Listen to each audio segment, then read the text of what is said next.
What's up, everybody? This is Derek with Team Evolution, Rush of Ikorr, coming to you with a video discussing the new comprehensive rules that we just got updated about a week ago.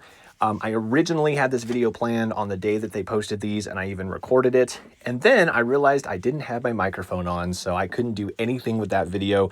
And I've been so busy this last week with work that I haven't been able to get this up until now. And so here we are finally. So I appreciate everyone who has been kind of waiting for this. I'm super excited to go over these, by the way.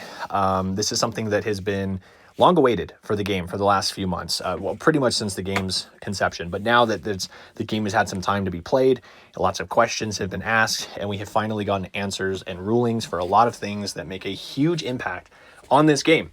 If you are also new to the game and you're new to my channel, I appreciate any watches and views. I will say, if you decide to go look at any deck profiles from before, they might be kind of irrelevant with some of the changes with these new rules, but that's okay.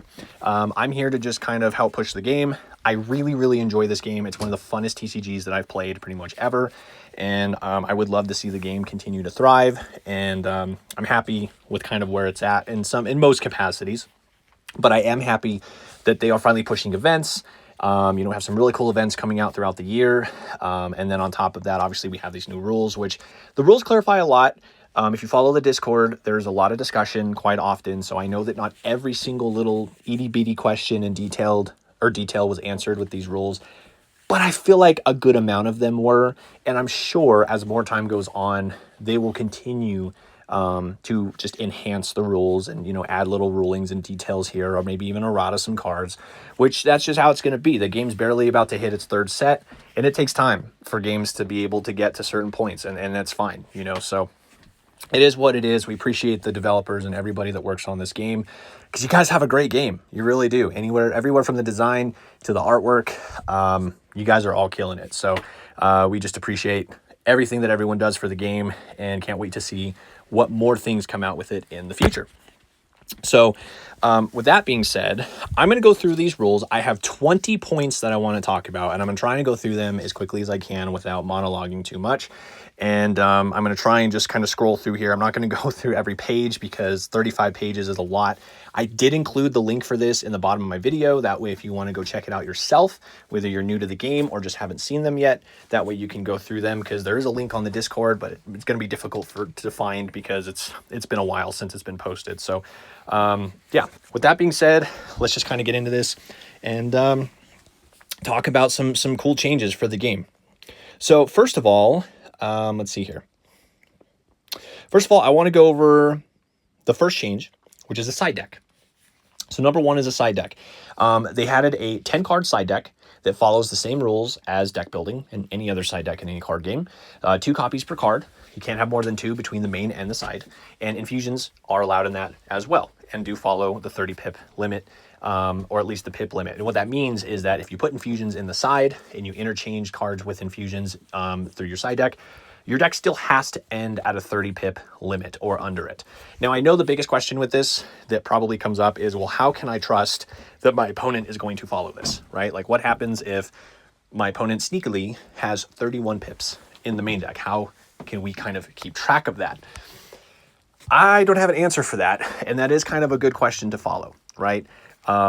Just because you do got to kind of make sure. I mean, I feel like maybe sort of there has to be something to kind of counter that. I mean, doing deck checks every single round just to make sure the pip count is there is kind of weird. It's definitely not fair to make the side decks public knowledge. So telling your opponent, well, I'm going to side these cards out and stick these ones in just to balance out the pips, like, there's no way to judge that. So I'm not sure how that's going to be going forward. I really do think that's going to have to come down to some type of honor system. And I know that sounds tricky because, unfortunately, there are people out there who will not follow that. But at the same premise, that's kind of probably going to be the only thing we can do. I don't really know how you can, keep public and private knowledge the way that it is without kind of causing some type of weirdness with the side deck interchanging infusions and stuff. So I'm not sure. The only thing that I can maybe think of, well, no, that wouldn't. I'm thinking just because when it comes to judges and stuff, judges can't look at every single table. They can't look at every single game that's going on. I was going to say you could show the judges to validate it, but again, there's no way to really validate it. So I guess just in the future, be a good opponent, be, truthful. Don't be one of those people that, well, I'm going to sneak this in and be at 31 or 32 pips because they're not going to know. And just don't be that person. No one wants to be that person or play against that person. But outside of that, the side decks, I do think it's cool. And I think the reason that a side deck is here is because of the next big topic, which is the pip limit. There's a pip limit now. Let me find it right here. That is a 30 pip limit. This is the biggest change, I think, by far out of all of these changes, because now you can't just stick unlimited infusions on all your champions. So if you have a really heavy champion deck, right? Like I built Hunhunapu, Poseidon is another one that I've done that I've really enjoyed, but I play like 32 to 34 champions in those decks. And you look at all those champions, you're like, well, dang, now I got to put a bunch of infusions on them. And you're sitting there combing through all the infusions, just thinking I have everything that I could possibly think of on here. There's nothing else I can really do. Well, now we can't do that. Now, whatever you build, you have to be really smart, really, really smart with whatever infusions you decide to play. And that's important. And I do think that that's going to add a whole nother layer to deck building, which I think is for the better, because now every deck's not going to feel the same, right? It's not like, okay, well, I have all these infusions, but now because I have the space, we're just going to start throwing in Poseidon's Wrath. We're going to start throwing in Scroll of Curses. We're going to start throwing in Eye of Ra. We're going to start throwing in all these just, really one of or two of really powerful, unique infusions or regular infusions that I can play simply because I have the space to play them. No, now you need to look at your infusions and be, okay, what avatar am I playing? What is my strategy? And which infusions matter the most? And this is going to be even more critical as more infusions get released, right? Because as the infusion pool gets larger, the decision-making becomes tougher. So I definitely think this is a good change, but it's gonna alter a lot for deck building. Even for me, this is one of the reasons why I got to a point with deck building where I was like, well, I feel like I've already built this deck. I've already done, this particular profile of this color. Now I'm doing another one, but because it has all the same infusions basically as the other ones, it just feels like the same deck with a different avatar, right? It started to feel a little dry with deck building. Now I have to comb back through all these decks and be like, okay, how many pips are there? What can I take out? What can change? Maybe I want to play more Fableds. Maybe there's some champions that need to be in the deck, but I can't infuse it with anything, right? It's going to change a lot. And I think it's going to be a good change down the line. 30 is a good number too. I think it's, it's not too low. It's not too high. Giving the side deck option to also kind of balance that out is another good thing as well. So maybe Eye of Ra and like Poseidon's Trident are more side deck infusion cards more than main deck infusion cards, depending on the strategy, right? So stuff to keep in mind. Overall, I think it's a good change. Okay, next up we have avatars and infusions are not cards, which is an important one, especially for the avatars, because there was a ruling with an infusion called Helm of Hades, where basically if the card or something with Helm of Hades, because of Helm of Hades, just basically can't be targeted by like anything, right? Including avatars. But now because avatars are not considered cards, that means that an avatar ability can in fact target a champion with Helm of Hades, which is good because at least it makes something with Helm of Hades not insanely invincible depending on the matchup. But there are some situations where a champion with Helm of Hades could still be pretty annoying. But this at least balances that out a little bit, which is nice. Let's see here. Oh, costs. Cost is a big one. So a cost must be paid or the card cannot be played at all, right? So Bearing of Flame is the example here. As an additional cost, you have to sacrifice a champion. Basically, if you cannot sacrifice a champion, you just can't play the card, period. So anytime there's an additional cost on a card or just a cost in general, and you cannot facilitate that cost, you just cannot play that card. Plain and simple. Let's see here. Another big one is, another thing on the influences, on the infusions. I don't know if it says it right here on the infusions, maybe not on this particular spot. But infusions modify all zones, which is another interesting one. So if you have an attack modification zone or infusion, for instance, like Find Weapon, it is modifying that card in the deck and the graveyard and the void. It doesn't matter where the card is. It is like, that is the card. So that's another thing to just kind of keep in mind for some potential future situations. And then I'm trying to find because I'm trying to like go over my notes at the same time as, let's see here. Where are they talking about infusion? They're not infusions, but, let's see here. Oh, I skipped over it. It's right here. So influence decks are 10 cards. And this is important for anything that can ramp you up over that, which really the only card that's going to do that is Stargazer. So Stargazer, the 0 cost, yellow, super broken card, probably should be banned if you ever do a ban list in the future. Devs, I know some of you are going to watch this. I'm still urging you to really pay attention to Stargazer. Just saying. Stargazer going into Pythia on turn 1 for the yellow and green avatar to be able to ramp turn 1 in the game. It's a thing, just something to keep in mind. Anyways, so yeah. Let's see here. I'm trying to find, oh yeah, the influence capped at 10 though is what I was going with that. So this is important because there was a loop that I discovered that I thought was playable because there wasn't really an official ruling if you could go over 10 influence and how that worked. There was some old ruling somewhere where someone thought that they said at an event it could, but I think that was just a random ruling that happened from someone who maybe just didn't know, or it was just that way for an event. I don't know the total story, but I did assume that you could do that. Well, thankfully, we have this now to check this. So influence is represented by the influence cards. That means that you can have no more than 10. You have an influence deck of 10, and if something were to take you over 10, you cannot go over 10, period. And that's a good change because that makes sure that anything that does ramp or anything that gives you like floating influence, it just isn't going to let you have more than the allowed amount, which is 10, which is totally fine. So that is a good change, and I'm glad that they were able to emphasize that. Let's see here.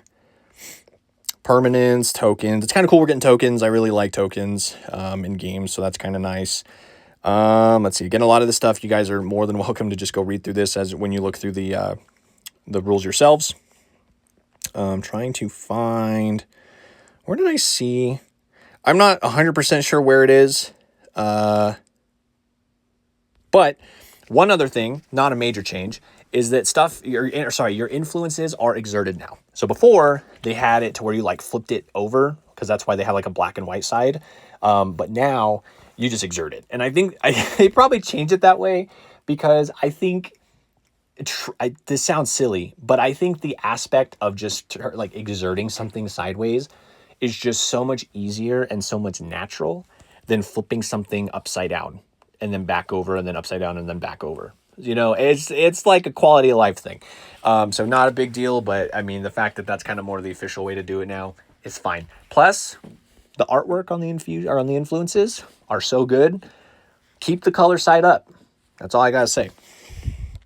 Okay, so stack. Oh yeah, we're conveniently on the stack here. So the stack is another important thing that is brought into this. And if you're familiar with other card games to some capacity, this is going to be very familiar to some other ones. Mostly Magic and like Yu-Gi-Oh has like chaining, which is kind of similar, but not. Yu-Gi-Oh's is a little bit more technical. But the stack is pretty simple. It's just basically whenever trigger effects resolve at the same time or happen at the same time, turn player gets to choose the order. And then if the opposing player has abilities to resolve also in that same instance, the opponents go first in their order and then yours go last in that order. Again, it's a similar concept that's in other games. So if anything, you can just kind of read the example that they have here so you can fully understand how it works. But if you're familiar with how stacks works in games and things like that, not much to go over. Just noting that it is part of this game as well. Lingering effects. This is another important one as well. So lingering effects, something like Hermes' Lyre, applies to cards after they're being played. Now, this is an important other ruling because there is an instance where this matters. And we're going to specifically go to Hun-Hunapoo, which is the red and yellow Maya avatar that is kind of one of the best avatars in the game. Well, there's a really broken first turn that this deck can sometimes do, where if you have Hermes' Lyre attached to Stargazer, devs, Stargazer, and then if you have a Jaguar Priest that has Roaring Aegis attached to it, you can play Stargazer with Roaring Aegis, then you get your extra influence, then you pay 2 for the Jaguar Priest, you blow up the Stargazer to give the Jaguar Priest one of its abilities, Then you can use Hun-Hunapu's effect for free because of the Roaring Aegis, get the Stargazer back because it's a Maya for some reason, and then you play it for free, and then you go up one more influence, and then if you happen to have a 1-drop with Tzolk'in, the infusion, then if you have 2 or more Mayas, you refresh 2, and you play that, and then you have, say, I don't know, 2 more 1-drops or 1 more 2-drop. If it's the second turn of the game, or your first turn if you're going second, everything raids for 2 more because of you played Hermes Lyre twice that turn. Now, there was a question whether Hermes Lyre affected what's played at what's on the field at the time, or if it's just everything in general. And this ruling right here with the lingering effects makes it to where it is anything that is played after. And that is the same that goes for all of the additional lingering effects, which is pretty broken, actually. I think it's just in certain situations, this is going to be better than others. Obviously, in this case with Stargazer, because it costs 0. And that's also a very specific deck, right? That's also something that not every single deck is going to be able to abuse. Just more specifically Hun-Hunapu. But I will say that's part of the reasons why Hun-Hunapu is so fast. If you like aggro decks, if you like fast decks, Hun-Hunapu is where you want to be, simply because of that. So yeah, pretty cool. Like, I say cool, but it's broken. Let's be real. It's broken when it happens in that deck. I mean, there's nothing worse than going first or going second and you just play a 1-drop and then your opponent spits out 4 or 5 champions on the first turn of the game and raids for 10 or 12 and you're just like, all right, well, I guess I'm done, right? So it's just one of those things. But again, that's kind of a very specific scenario. Let's see. Adjacency. Oh yeah, this is important. So zones can't change and gaps between is still considered adjacent, right? So for instance, when you put something in a zone, because there's 6 zones, it stays in that zone. And there's a card, Bearing of Flames, specifically, that says deal 5 damage to a champion, then deal additional damage or the remaining damage to adjacent champions. This is stating that even if I deal damage to a champion and there is a champion that is like 2 zones over, whether there's space between them or not, that next champion is still considered adjacent, so I can still affect it with Bearing of Flames. That's an important ruling because some people will say, well, adjacent means literally next to, which I could agree with that. But this is saying, nope, even if there's space, it's still considered adjacent. So that's important to know. Let's see here. The next one was the hand limit. This talks about, let me see if I can find the hand limit here. Sorry, again, I have my notes, but I'm trying to like go along with the rulings. Locations, play zones, avatar, champion zones, location, graveyard, void, influence deck zones. This just talks about zones. Did I miss it? I might have missed it. But what I'm trying to find is the hand limit. So there is a hand limit. Oh, wait, actually, I wonder if they have the hand limit at the end of the turn phases, maybe. No, I'm way past it. I don't know why I can't find it. I definitely should have wrote the numbers down, so apologies. Okay, while I'm still trying to find it, essentially, there's a new hand limit. So at the end of the turn, you have to discard up until you have 7 cards, which this is probably the second biggest change in the game because this game, it does play kind of slow sometimes. So a lot of times, you get to turn 5, 6, 7, 8, and you got 12 cards in your hand because your deck is just kind of doing it, right? You're just drawing cards, you're searching cards, and all of a sudden you just get to a point where you just have a ton of cards in your hand and you're trying to figure out what to do. And that is definitely a huge issue. I cannot believe I cannot find where this says. Everyone is going to give me such flack for not being able to find the hand limit, but that's okay. Whatever. We'll just keep it going because it's there. But this is an important one because, yes, this makes it to where decks that just hoard cards in their hands can't do that. Mostly spell-heavy decks, control-heavy decks that you're just sitting with all these cards in your hand. You just can't do that anymore. I will say, however, this is a little bit of a buff to graveyard decks, yellow decks, because, for instance, I play Snake. It's my favorite deck. And part of the problem that deck can have is if I have a big champion in my hands, like, say, Yum Simmel or something like that, and I can't get it into the graveyard via a card effect, I can just wait till I have 8 cards in my hand, and then I can just discard it from game mechanics. That's a very niche scenario on graveyard-based decks. However, it's pretty cool. It's a nice little buff to that, because now I know in that particular type of strategy, if I need to, I can just try and get up until I have 8 cards or just more than 7, and then I just get to discard some stuff, and now that stuff's in the grave. I like that. That's actually good for that scenario. But I think as a whole, because that's not an every deck instance, I think it is good to have a hand size limit, right? The hand size limit just keeps everything in check, makes it to where you can't go over the top. You know, you don't have 15 cards in your hand, so you're just like, well, what do I do? I'm just going to go infinite here. Like, no, like you have to, it's going to keep the pace of the game moving, and it's going to force you to play cards. That's the biggest thing, because sometimes you can just like not play anything or not do much, right? But now, no, it's going to force you to play cards so you don't lose cards, especially in decks that are not graveyard orientated, where you do not want to discard cards and every card matters. You're going to be put in a position where you need to play stuff. You need to get stuff on the board. You need to play things. You need to pay attention to how many cards you're drawing, what you're doing. That way you're not putting yourself in a bad position where you're losing cards. And that's a good change. So I'm definitely behind that one. Again, makes the flow of the game feel better, in my opinion. Let's see, trying to go through my notes again. Talks about the 7 phases, right? I'm trying to get to the phases of the game. So like abilities and effects, combat, game phases. I wonder if... Nope, still can't find the discard to 7. Oh, never mind, just found it. Hand zone, page 19. Yep, there it is right there. You only have at most 7 cards in your hand upon the end of your turn. Okay, cool. Well, glad we found it after we talked about it. So next is phases. This one's just important because it is one of those things where you can kind of easily like just do things quickly at the beginning or end of turns. And it's just important that you do things correctly, right, when it comes to phasing, especially with certain abilities.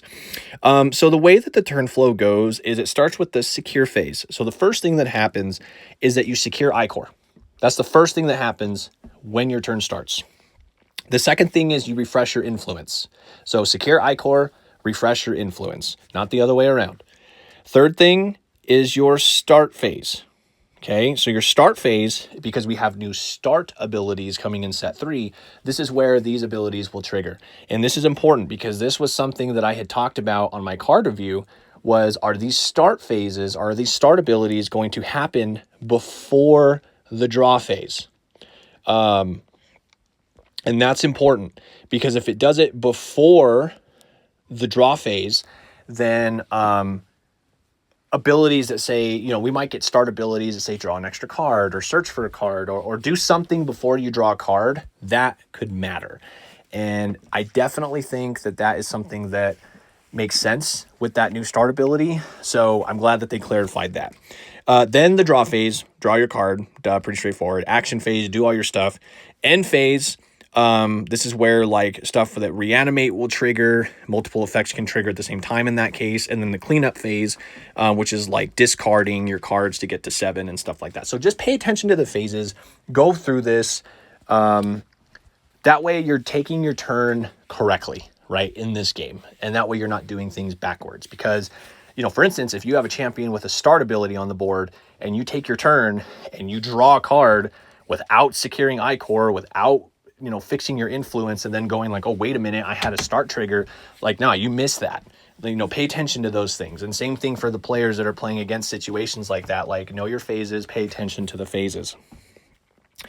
Another thing is, let me see here. Oh, we're going to skip the multiplayer stuff at the moment just because the multiplayer stuff is, it's a whole nother topic.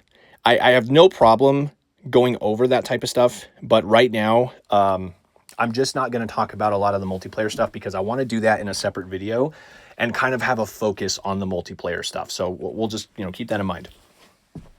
Next thing is loops. Okay, so they're acknowledging that loops exist.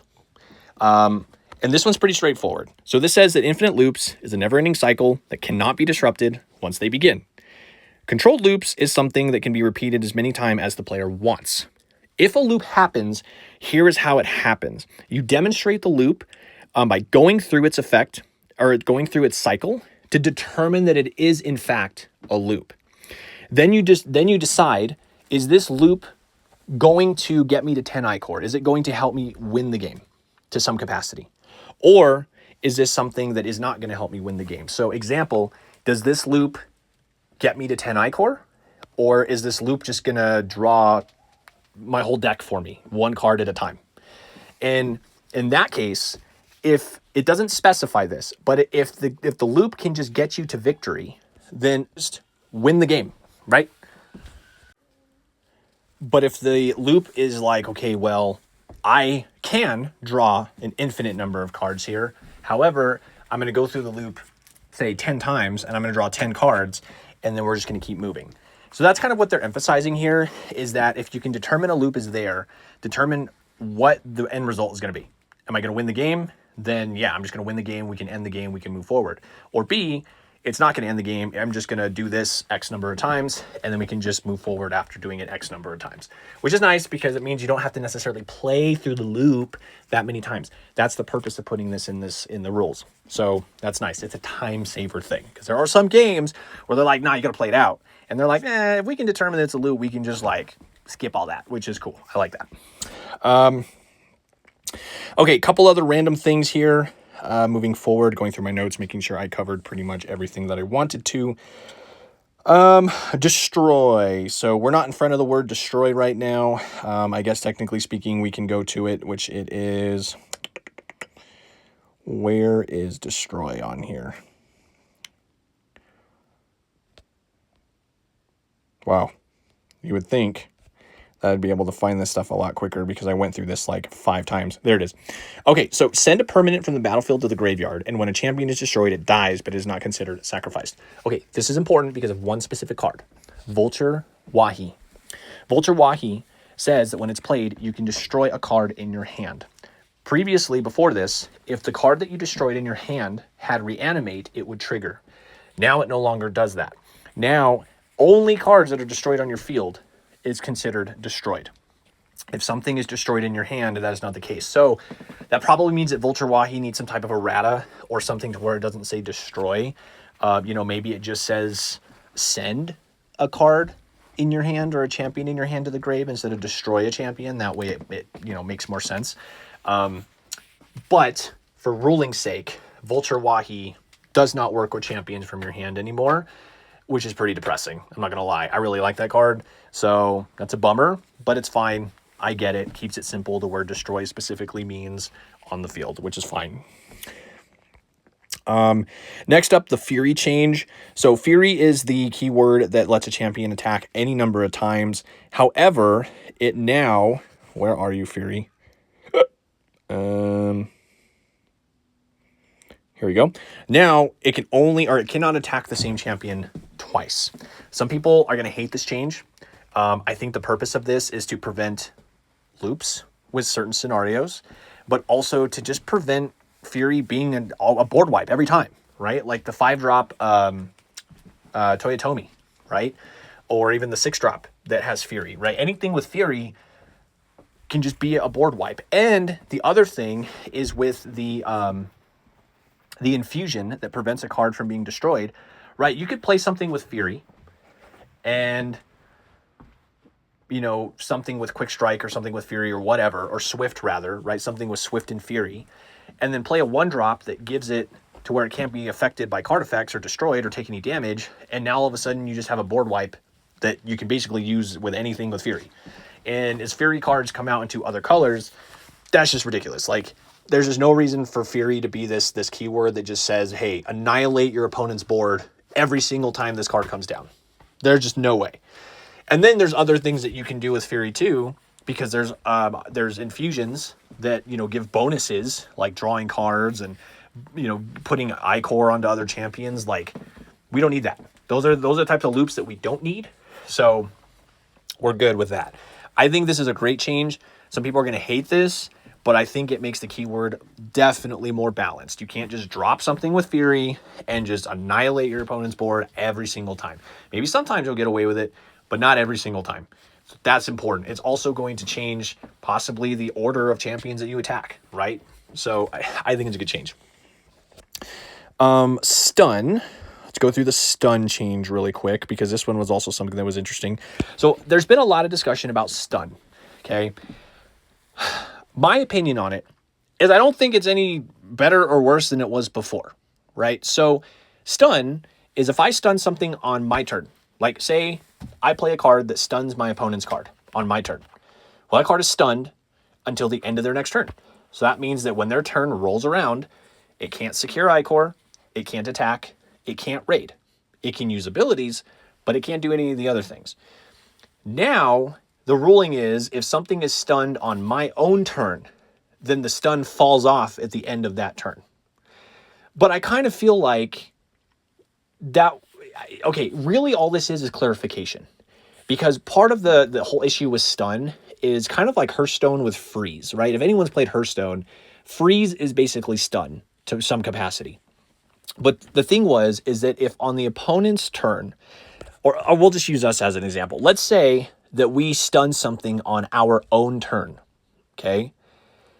Well, the question was, when does that stun fall off? Does it fall off at the end of my turn? Does it fall off at the end of my opponent's turn? Or does it fall off at the end of my next turn, right? So this just gives clarification that it's the next end phase. So if we play a card that stuns itself on our turn, like something with that infusion that stuns it when you play it and it costs one less, the stun falls off at the end of the turn. So in hindsight, basically that champion just can't raid. Or if it has Swift, it just can't attack that turn, right? But it's not that big of a deal. Stun still applies the same as it did. If I stun something on the opponent's turn, or on my turn, sorry, like if I stun the opponent's card, then yeah, it falls off at the end of the next turn. So stun is still fine. Like stun is still a great mechanic. I mean, being able to prevent your opponent from attacking and securing Ikorr and not being able to really do much is still a great effect. So there's this whole kind of thing about it where it's like, is it really as good as it seems? Is it worse? I don't think it's any worse or any better. I think the only thing that it truly affects is the Amaterasu, the current one, not the new one that's coming out, but the current one, the green and black one, that says banish or destroy all stunned champions, right? Because if your opponent, for whatever reason, has stunned champions on their turn, you can't like use her rush ability to like blow them up or something like that, right? So it kind of makes her ability a little bit weird, specifically with the Siren card. That was one that got brought up in Discord, which was it's a 3-cost, 1/5. Your opponent has to attack it. And whatever attacks it gets stunned, or whatever strikes it gets stunned. Well, if something attacks it and it gets stunned, then the stun just falls off at the end of the turn. So it's kind of like, what was the point, right?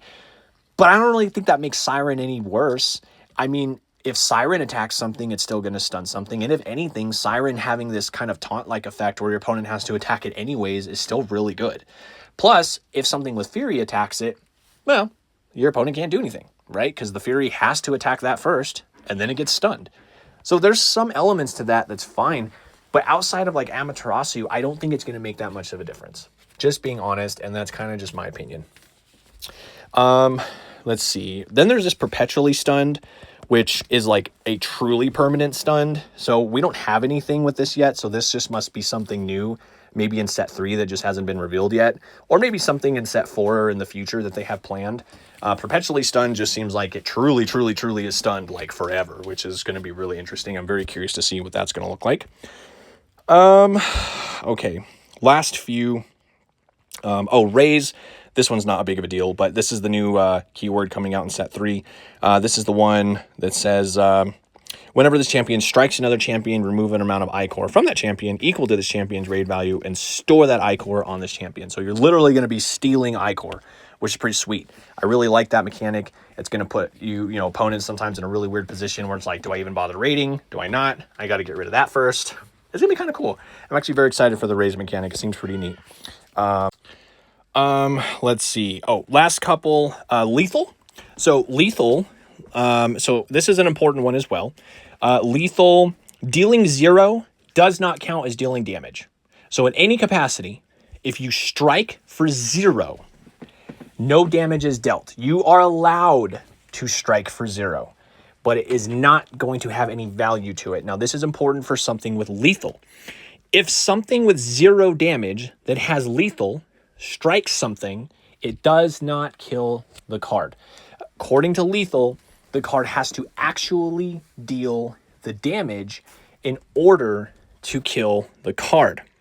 The other important thing about this is that lethal is not treated as being destroyed by a card effect. Okay, now that line of text is important because of one particular interaction, the Archaean Soldier. The Archaean Soldier is the 1/2/1 purple card that on summon says target a different champion than this card.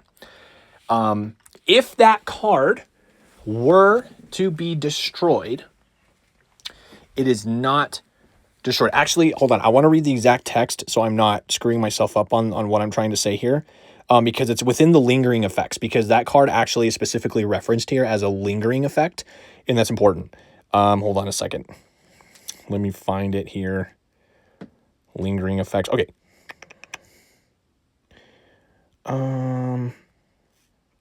No, I think they reference it on the stack because it's like that's one thing I didn't actually go over was lingering effects on the stack. Lingering effects do not go on the stack. Where on earth is it? Because this one's important because there's a specific interaction that this goes with, and that's why I'm trying to talk about it.